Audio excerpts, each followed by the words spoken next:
Yeah. Oh, yeah. Oh, yeah. What is going on? It's your boy Preston, Fat Samurai Guy, hanging out in the movie Dojo with a legend today. That's right, Nathan Shepka, director, actor, martial artist. He's done it all. Welcome to the show, brother. All right, how's it going? Yeah, man, it's good to have you here, man. I know you're extremely busy promoting that movie, and we're going to get to the movie, baby. That's right. We're going to start locking and we're going to start loading. We're going to do it. Yes. Oh, yeah. But it's great to have you here, brother. And we're gonna get into it a little bit. But man, how did you get into the industry, man? Inspirations and motivations. I mean, I was always quite a big film fan. Growing up, I actually kind of started out making, home movies, if you want to call them that, on YouTube, and then eventually went into kind of short films, which were, I suppose, were a bit of a trial run in many ways for doing features. I did seven short films, and then kind of 2018, 2019 moved on to feature films. So I've always been a big action movie fan. So naturally, that's my kind of go-to genre. But we also do some, horrors, thrillers, and whatnot in between times just to mix it up a little bit. Yeah. Well, speaking of that, I mean, well, that's how a lot of extremely talented filmmakers today get their start with short films. Mhm. There's nothing wrong with that, and there's some amazing short films out there. But speaking of horror thrillers and crime thrillers and all that, tell us a little bit about When Darkness Falls. We got going on here. Look at that poster. That's how you do a poster, baby.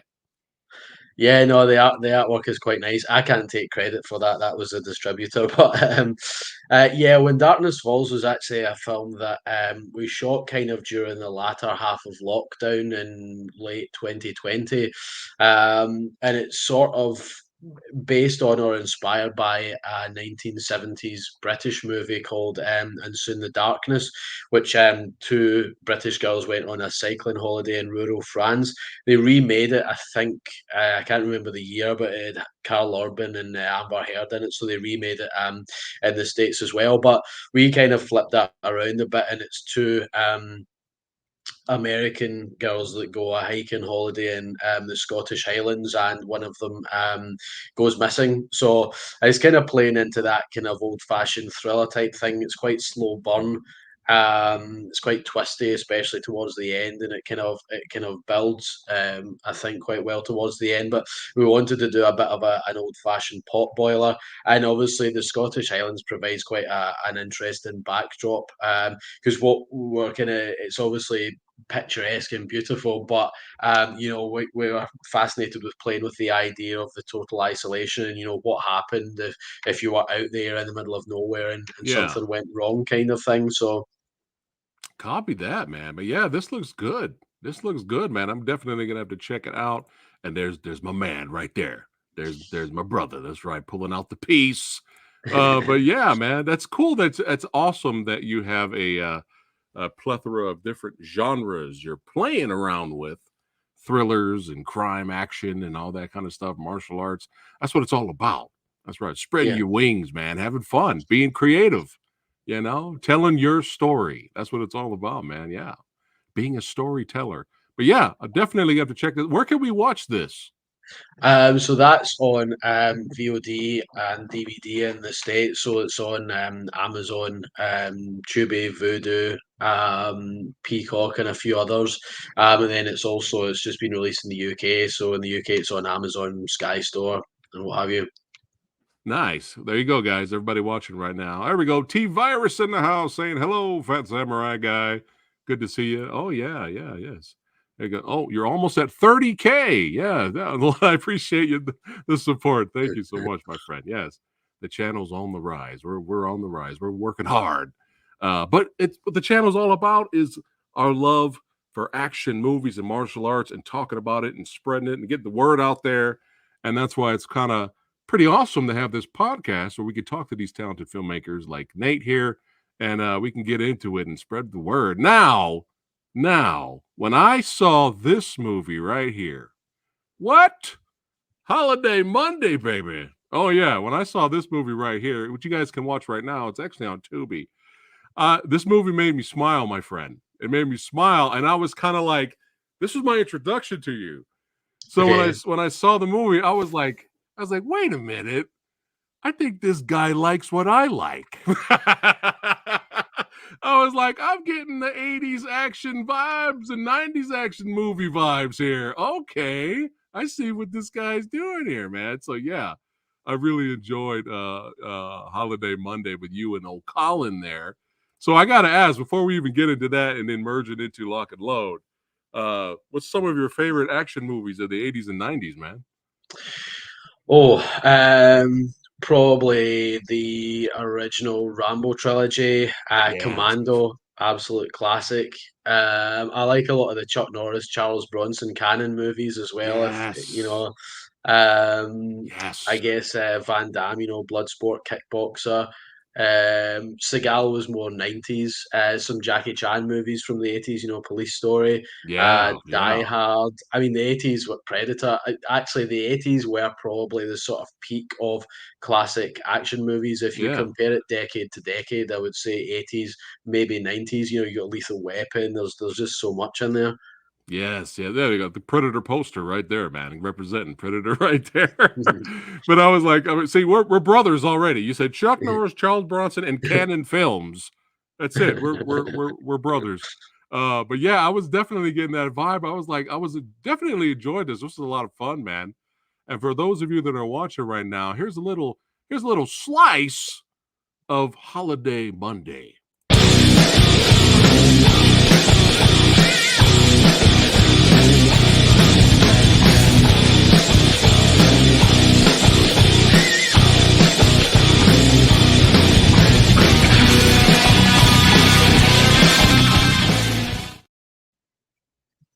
Yeah. Oh yeah. That's what it's all about. I had to give him a little taste, Nate. I had to give him a little taste. Yeah, but I really enjoyed it. And I always champion this.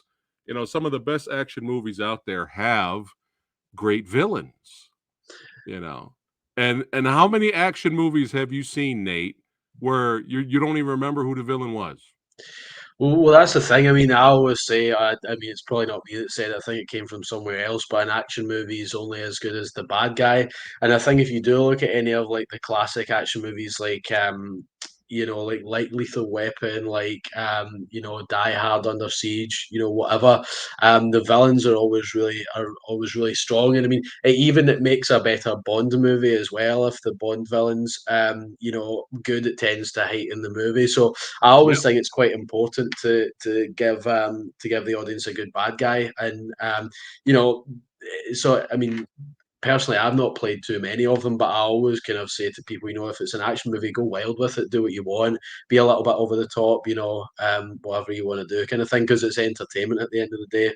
Yeah, yeah, very well said. I mean, especially with the Bond movies. I mean, look at Javier. Everybody remembers Javier from Skyfall. Nobody remembers the villain from Quantum of Solace. No.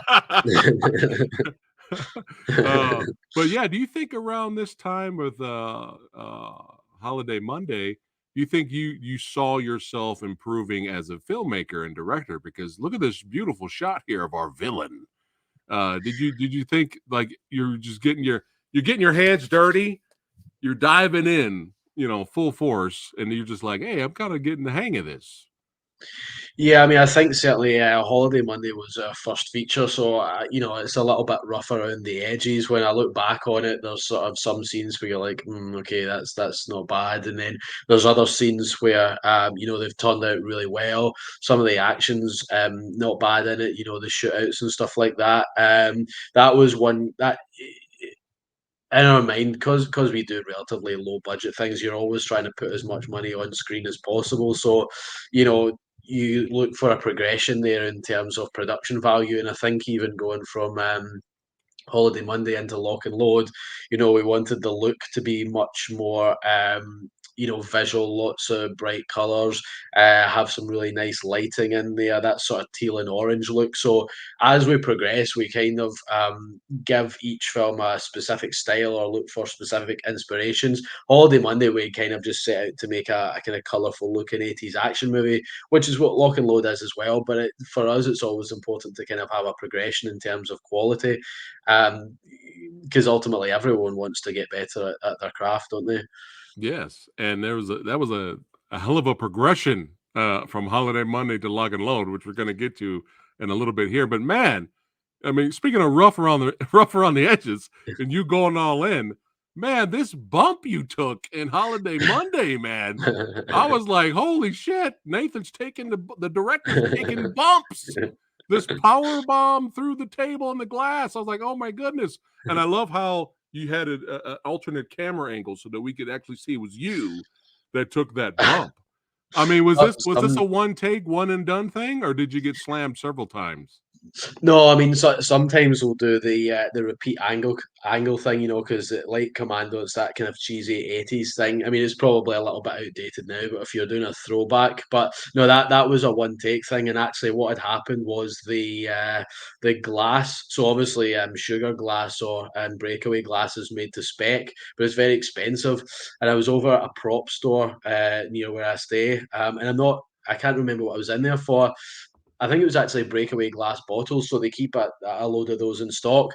But he also said, he's like, we've got this massive box just full of these sheets of breakaway glass, and he's like, I think they were for a film called Sunset Song, which is based on a kind of period novel. And he's like, these were shelves.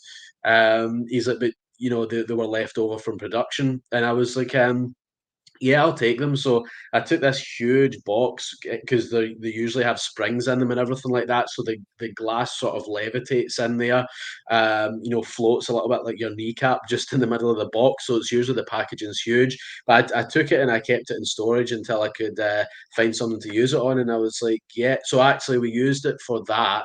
And then there's another bit where I'm sort of thrown into the side of what's meant to be like a glacier's van. So it's got the sheets of glass in that as well. So, you know, I had to use them, but I was like, yeah, I'll take them. No problem. Oh, fuck it. Yeah, let's go, baby. Yeah. But yeah, I was like, holy shit. Yeah, it's one of my favorite moments of the movie, man. Really enjoyed it. Now, when you made Holiday Monday, were you thinking trilogy, or you were just like, let's just make Holiday Monday the best that we can with the limited resources we have. Let's just do the best we can with it and kick ass and take names. And then you just say, hey, you know what? Holiday Monday did okay. Let's go ahead and sequel it. Or were you thinking trilogy?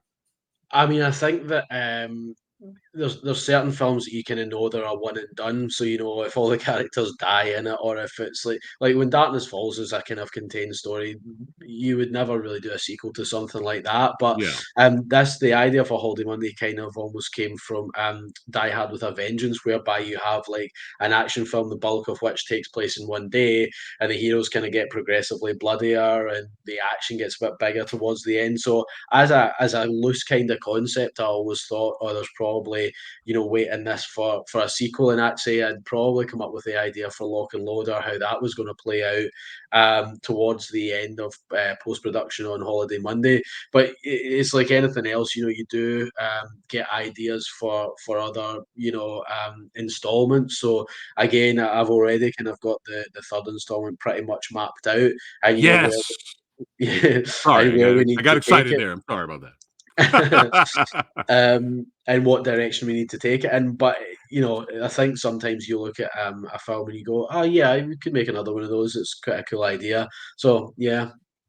Nice. Well, you've made me a happy man, because I was hoping I was like, please let this be a trilogy. Come on, this is gonna get even bigger and better and badder. But speaking of bigger and better and badder, let's go ahead, for everybody watching right now. Let's go ahead and check out the trailer for Lock and Load. Let's do it.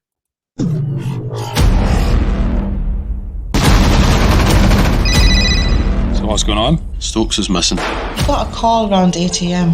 They said they needed him in for an urgent operation. International arms dealer. We found out that Steiger was closing a contract with a terrorist. We both need this deal to go through as safely as possible. Sting operation went south.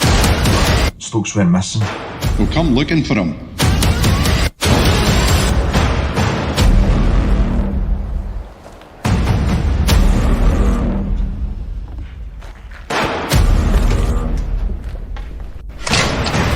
I'd rather hope you would tell me who your friends are. The two cowboys that are dead, making us a bank holiday to remember.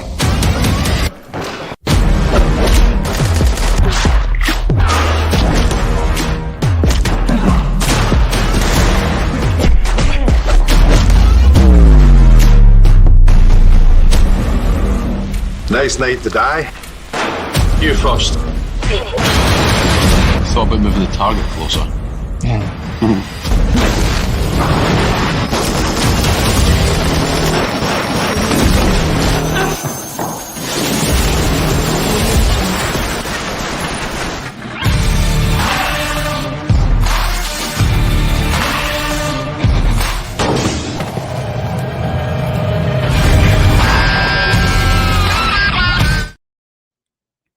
Yeah. Oh, yeah. Oh, yeah. Hey, ho. What? That trailer scratched the action itch, baby. Oh, yeah. Oh, yeah, man. It was such a fun progression starting with the first movie, going right into lock and load. And I was just like, whoa, we are bigger, better, and badder. Yes, we are. Yes, we are, man. So let's take a look at that again.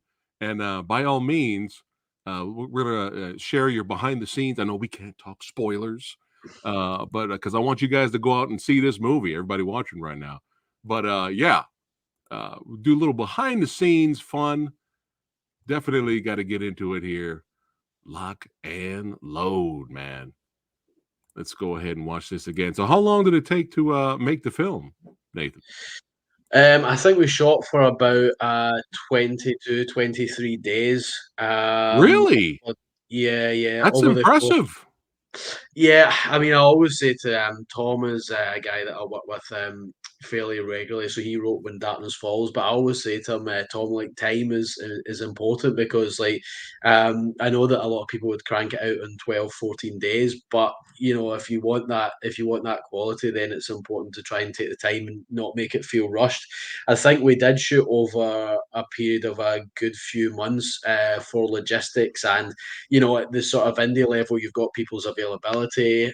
We also kind of had the remnants of COVID still sticking around. Yeah. So, but yeah, I mean, I think we managed to kind of keep continuity not too bad because that's the other consideration you have to take in you have to take is that you know the longer a period you shoot it over, you know, people lose weight or people dye their hair or you know, so we were kind of fortunate that we managed to keep everything on an even keel.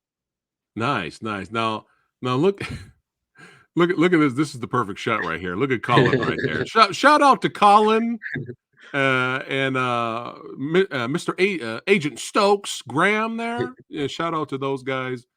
How long have you known Colin? So I actually met Colin probably about 10 years ago now. He originally did some stunt work on a short film that I was doing called Four Floors, which was about a girl was being held hostage at the on the fourth floor of a building, and these two guys kind of fight their way through it. So I met Colin on that, who did some stunt work on it, and then I worked with him on another short, and then I got in touch with him about Holy Monday because aside from you know the action stuff, he's got quite a good sensitivity that he can and a likability that he brings to the part. So yeah. Yeah, you guys have such good chemistry, man. I mean, that's important. That's important. You know, you want the audience to like the duo when they go on their adventures. You know what I mean? It's important. Yeah.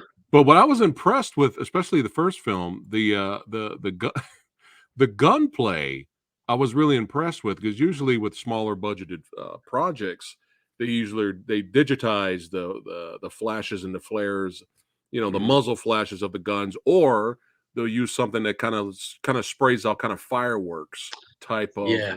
But you guys did not. It looks Yeah. like. Yeah, no, I mean everything in Lock and Load certainly was. I think pretty much every single round that was fired was you know it was blank. But we work with a guy called Perry Costello, he's the only I think he's the only armourer in Scotland. So, but he does our explosions and special effects and also the weapons as well. So I've known Perry for about 10 years now as well, and he's become quite a close friend. So yeah, he's great resource to have. Nice. But yeah, it's nice to see that, you know, it's nice to see that the real deal here. But yeah, it's important, the chemistry, you know, between both characters. And you guys play off each other so well. Now, again, what did I say about the first movie, right? Great villain. You got another great villain in this one. Like, I really like this guy. You don't want to cross this dude. Like, this guy's like, oh yeah, underestimate me, please. Please underestimate me. Yeah, he's just there's a challenge, this actor you've worked with before, correct?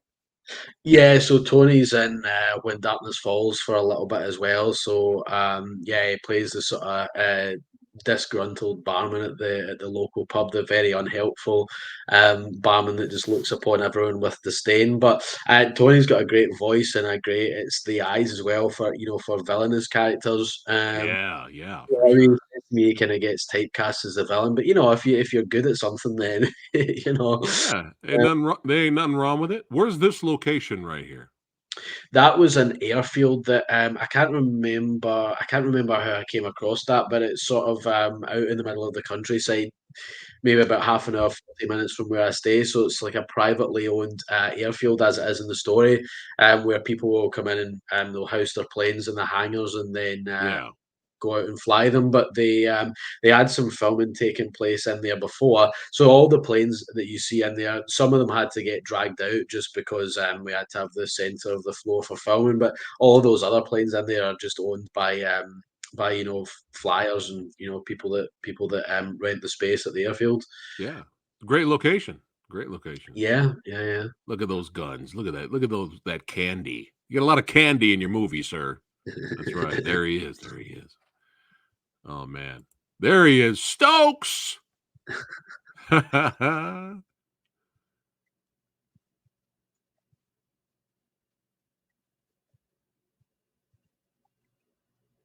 think the warehouse and the location where you have your fight at the very end. That's uh, like I love those locations, man. Those are so good for finale fights and action sequences, man. So good. Yeah, they always kind of look.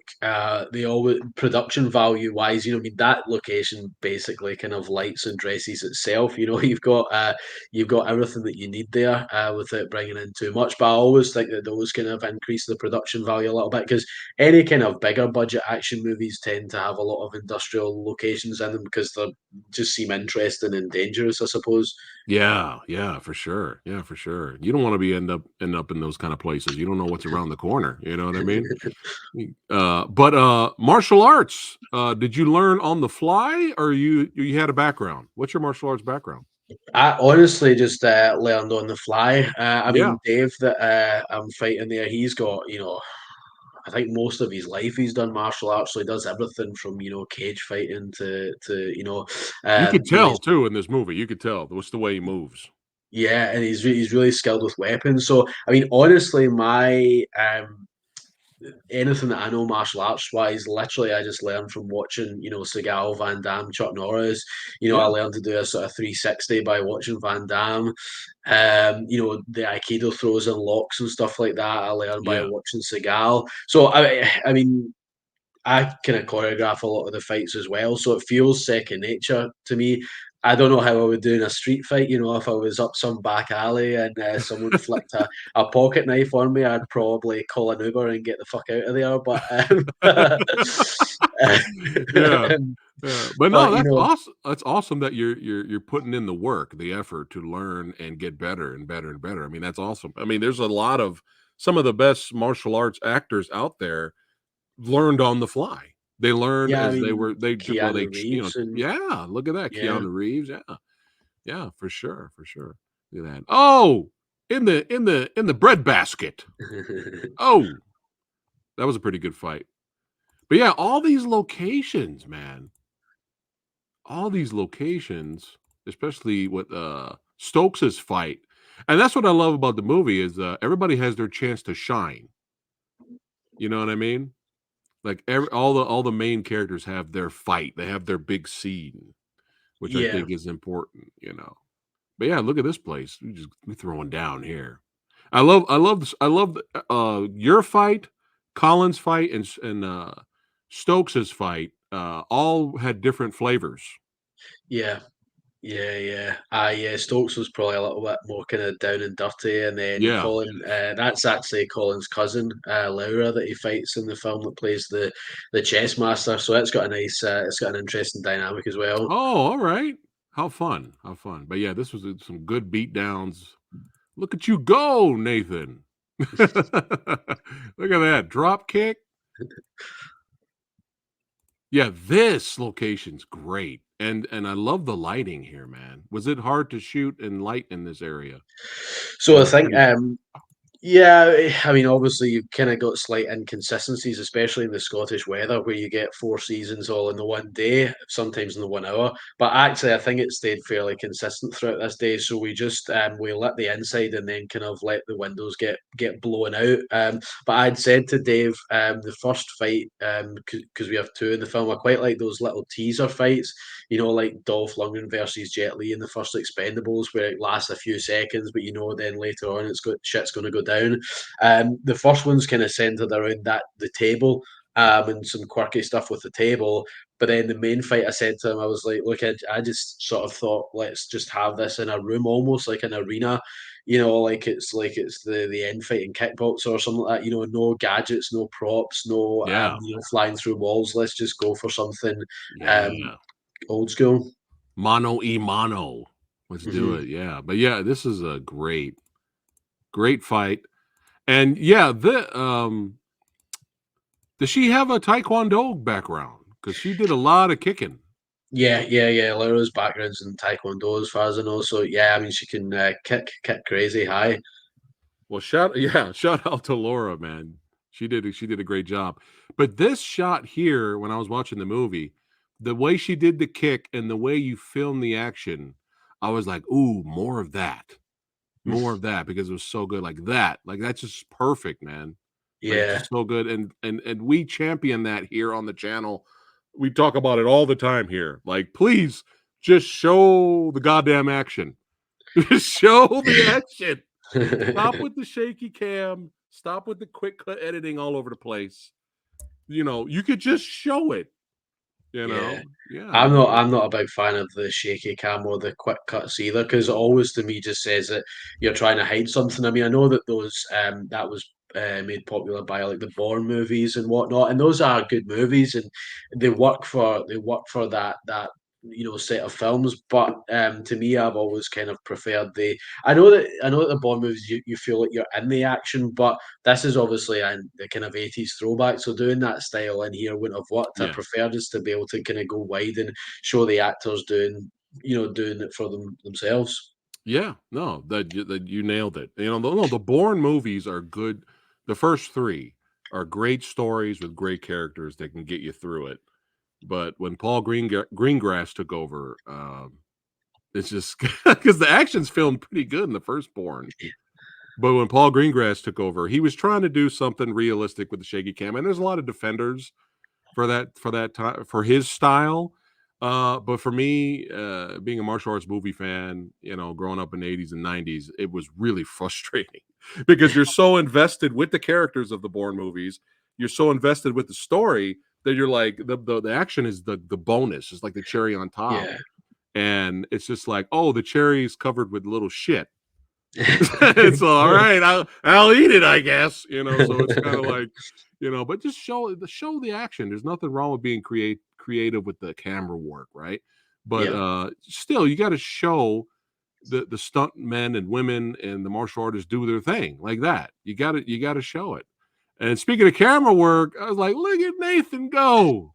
Getting creative, man. This is what it's all about. And the little flair to the fight. That is awesome. There he is. Look at him. Look at him. Yeah. Yeah, let's go.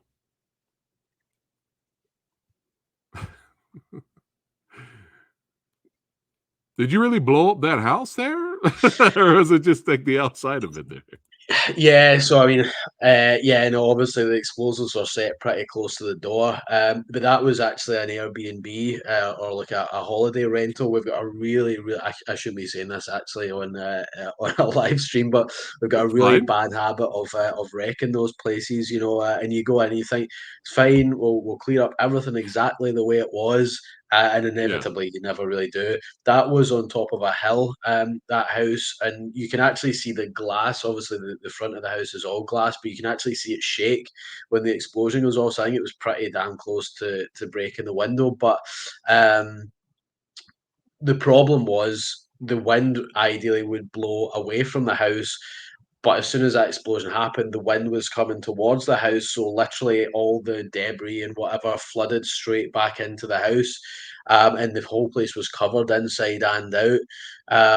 So we spent quite a long time cleaning it, but it's just, it was, we even had a fire hose and we're spraying the roof, but yeah, it just did not do the job. So yeah, we left that in a little bit of a mess. Film crews will always promise to leave it exactly as it was. Do they ever leave it exactly as it was? Probably not. It's a little bit of cleanup. Yeah. You guys took care of it. But yeah, I saw the window, the glass there shake a little bit. But please tell me you've seen John Woo's Hard Boiled. Oh yes, I love that film. Because that's what any big, large shootout in a large, gigantic warehouse. I always, I'm always thinking hard boiled. So Yeah. definitely getting some hard boiled vibes, especially with you with one of my favorite characters, Tequila, played by Chow Yun-Fat with the shotgun. So Yeah. you were getting your Chow Yun-Fat on right here, man. Yeah. Yeah, this is a great shootout. You really did a really good. Everyone really. I know everybody worked hard. But you really did a good job of saying, "Hey, let's go ahead and give these people a finale," because it's a pretty, lengthy, satisfying finale. Because you get this big, huge warehouse shootouts, then you get several different variations of fight scenes. You really, you're spoiling us, Nathan. Yeah, I mean, that was one of my kind of qualms with direct-to-video movies, probably in the early 2000s, although still now, kind of direct-to-video action movies, whether or not they had the budget or not, they always seem to just die a death at the end. I always try and open with a bang, end with a bang, especially on action movies, you want to see that final set piece. But some of the sort of the Seagal and Van Damme movies that they made during the early 2000s, you're kind of thinking, oh, that just kind of fizzled out at the end. And it might have been a budgetary thing, time restrictions, whatever. But I think action movies, again, some of the best action movies like Commando and whatnot. I mean, that set piece at the end of Commando goes on for most of the film, it seems like. But that's kind of what audiences are looking for. Even stuff like Delta Force with Chuck Norris or Invasion USA. Again, the 80s action movies were great for having those really well put together finales. Yeah. So, and you want to reward the audience. You know what I for mean? sitting through, yeah. Yeah. That's why it's so important. No more action blue balls, action filmmakers out there. Okay, come on. It's funny with Commando, man. Somebody actually said, "Hey, there's a drinking game every time Arnold kills someone in that movie. Take a shot." I'm like, dude, you're gonna die. Okay, you're not gonna make it, man. But yeah, just great stuff here, and I love how you brought in the jiu-jitsu. Yeah, another great location for another good fight. Yeah. Now, love that shot. That's the shot right there. That's just great. Guns a-blazing. Yeah. That's what it's all about, man. That was actually literally just lifted from the Expendables 2, where you have Arnie, Stallone, and Bruce Willis. Yeah. Yeah. That's still my favorite one out of all of them. Yeah, I would agree with that. There's definitely stuff to enjoy in the first one and the third one, but I still have not seen the fourth one. I have not heard good things, Nathan. Oh, yeah. I mean, I'm a big fan of, Statham, Stallone, Lundgren, the whole lot of them, but the fourth one was just a bit of a mess, to be honest. It was one of those films where you were sort of head in your hands because, I mean, I was sitting there thinking I could have made a better film than that. It just did not, it missed the mark on pretty much every department. And I don't usually say that. I'll usually try and find something, positive to say about a film, but it was just so, it's just a mess. I mean, I know a lot of people didn't like the third one because they did the whole PG-13 thing and brought in, a bunch of new actors, but actually makes the third one look a hell of a lot better, to be honest with you. Yeah, a lot of people that were shitting on Expendables 3 was like, well, it's not that bad now compared compared to the 4. Yeah, Plus the best thing about 3 is you have a great villain in Mel Gibson. yeah, He yeah. might be the best villain. Well, Van Damme was great too. So, great Van Damme. Who knew Van Damme would play great villains? Who knew? Yeah, no, he was pretty good in that. I mean, I Yeah. always thought that he was a bit underrated as an actor. Yes. If you're familiar with all of these films, you watch them, he's actually pretty decent.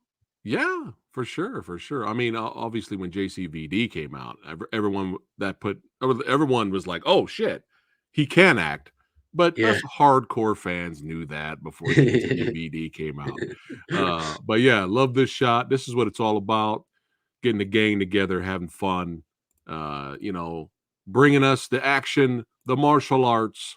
That's right. Let's do this. Lock and load, baby. Oh yeah. Oh yeah, let's do it. Yeah, man. So yeah, I'm excited for the third film already. I was like, I gotta ask him. I gotta ask him to do another one. Please do another one. But yeah, just a blast. And especially with you mentioning Lethal Weapon earlier is one of your favorites. It's one of my favorites. Definitely got a little bit of Lethal Weapon vibes going on in the film. Now, favorite Lethal Weapon movie. This is probably unheard of, but I would probably put them all pretty much on an even keel.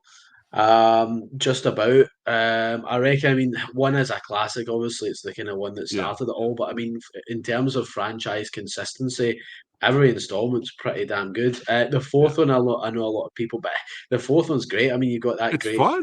three-way fight in the rain. You've got Jet Li, the bit in the dentist chair where they're all, with the that's great. Obviously, it's not quite as serious as the others, Yeah. but yeah, no, I love them all. I'm actually. Hopefully the fifth one actually materializes because I think they could do something quite dark and gritty. And Yeah. Mel Gibson, I know obviously he's had some problems, but he's done some Right. really kind of edgy action movies like Bloodfather, and he's probably the ideal Dude. person to carry the torch in terms of directing. So I hope that comes off because I think that could be quite good. Yeah, I'm a little scared, but we're gonna watch it because we're fans. Bloodfather, I'm glad you brought that up. Bloodfather's legit. Mm, That is an underrated movie. yeah, More people need to see that movie, man. That's good yeah. stuff right there. Yeah, man, Lock and Load. Definitely, everybody watching right now, definitely go ahead and check it out. That's right. Brandon says, so badass. That's right. He's giving it the thumbs up. He's excited about it. Oh, yeah. Oh, yeah. Yeah, man. I mean, it was an honor to have you here, my friend. This is your second home. Welcome back. Come. I'm welcoming him back already. Come on back whenever you get some free time, brother, and talk some more action movies and martial arts. Got to keep the genre strong. And hey, maybe do some more horror or action horror. Yeah, so I we've would got love to see you do an action horror movie, bro. that. I mean, to be fair, it's something that I've kind of talked about with Tom. We've got a few ideas in the pipeline. We got a crime thriller coming out next year and another horror film. So yeah. All right. Yeah, because we love talking horror here as well. So y'all know what you need to do. Check the links in the description box below. That's right. You can follow my boy Nathan on Facebook. That's right. Follow him on his filmmaking journey, getting bigger, better, and badder. That's right. Follow him. And hey, if you guys enjoyed yourself here, don't forget to like, share, and subscribe to the Old Samurai Guy. Check out Lock and Load. Before we wrap it up, Nathan, anything you'd like to say to your fans and followers? No, I mean if you've not watched it, check out Lock and Load. If you like 80s action movies, then check out Lock and Load. It doesn't take itself too seriously. It's pretty tongue in cheek, and hopefully it's got a good payoff at the end if you sit through it. So yeah, for fans of Commando and such like, I think it's probably your movie. Oh yeah. Oh yeah. Lock and Load 3. Do you have a title yet, or you can't tease it yet? No, I do actually. Yeah, I think we're going to call the third one Hell to Pay. Oh, all right. So Yeah. yeah, no Yeah. one That's steal right. that. before we don't make it steal it, known. or we're coming after you. We're coming after you. All right, we're coming after you. Nathan has some friends. He knows some guys. We're coming after you. Don't be stealing some shit. But Brandon's throwing it up there. He had a good time watching. But yeah, man, always an honor to have talented filmmakers here in the dojo talking movies. So make sure you guys check out Lock and Load. It's coming out November 7th. Nathan, don't go anywhere, but I'll see you guys on the next one, baby. Take care. Lock and Load, baby. Let's do it.